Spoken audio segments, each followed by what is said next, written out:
विशेष बातमी बघूया।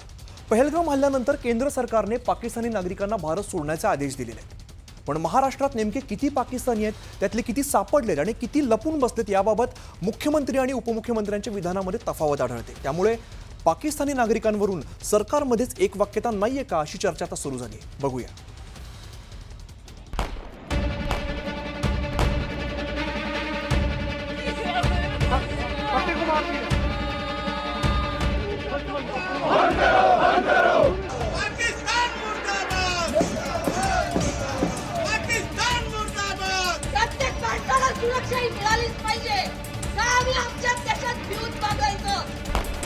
पहलगाम मधील दहशतवादी हल्ल्यानंतर देशभरात संतापाची लाट पसरली आहे।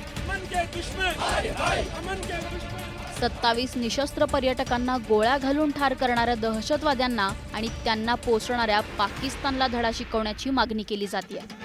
भारतीयांच्या मनातील हाच संताप ओळखून केंद्र सरकारनं सिंधू जल कराराला स्थगिती देत पाकिस्तानी नागरिकांना भारतातून निघून जाण्याचे आदेश दिलेत। त्याची मुदत रविवारी संपली, पण महाराष्ट्रातल्या पाकिस्तानी नागरिकांवरून सरकारमध्ये एकवाक्यता दिसत नाहीये। रविवारी मुख्यमंत्र्यांनी सर्व पाकिस्तानी सापडल्याचं सांगत एकही पाकिस्तानी महाराष्ट्रात राहणार नसल्याचं जाहीर केलं। जेवढे पाकिस्तानी नागरिक आहेत ते सगळे सापडलेले आहेत, सगळे बाहेर चाललेले आहेत, सगळ्यांची घालवायची व्यवस्था केलेली आहे। एकही पाकिस्तानी नागरिक या ठिकाणी राहणार नाहीत। माझा अंदाज आहे आज संध्याकाळपर्यंत किंवा उद्यापर्यंत पूर्ण। आता एकीकडे मुख्यमंत्री पाकिस्तानी नागरिक सापडल्याचं सांगत असतानाच राज्याचे उपमुख्यमंत्री असलेल्या एकनाथ शिंदेंनी मात्र महाराष्ट्रात 107 पाकिस्तानी नागरिक बेपत्ता झाल्याचा दावा केलाय। त्यामुळे पाकिस्तानी नागरिकांवरून मुख्यमंत्री आणि उपमुख्यमंत्र्यांच्या विधानात तफावत उघड झाली आहे। आता महाराष्ट्रातले काही 107 लोक कुठेतरी नागरिक बेपत्ता पाकिस्तानी आहेत। पाकिस्तानी जे जिथं असतील तिथून पाकिस्तानामध्ये चालते व्हा, अन्यथा पोलीस तुम्हाला शोधतील आणि जागेवरच ठोकतील।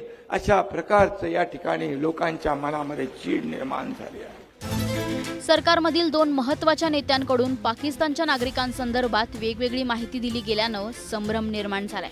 अत्यंत गंभीर अशा मुद्द्यावर सत्ताधाऱ्यांच्या या परस्पर विरोधी विधानांनी आश्चर्य व्यक्त केलं जातंय की पाकिस्तानी कलाकार असो किंवा सिंगर असो किंवा आणखीन कोण असो, मग क्रिकेट असो नाही तर आणखीन कोणी, त्यांना या भूमीवर पाऊल ठेवू द्यायचं नाही आणि त्यांच्यासोबत आपली संबंध ठेवायचे नाही। उपमुख्यमंत्री एकनाथ शिंदेंचा दावा खरा असेल तर हा प्रकार अत्यंत गंभीर आहे। जर 107 पाकिस्तानी नागरिक महाराष्ट्रात लपून बसले असतील तर हा महाराष्ट्रासाठी धोका ठरू शकतो।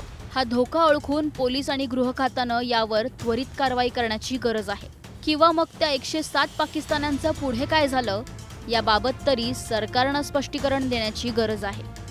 Bureau report, news 18 Lokmat.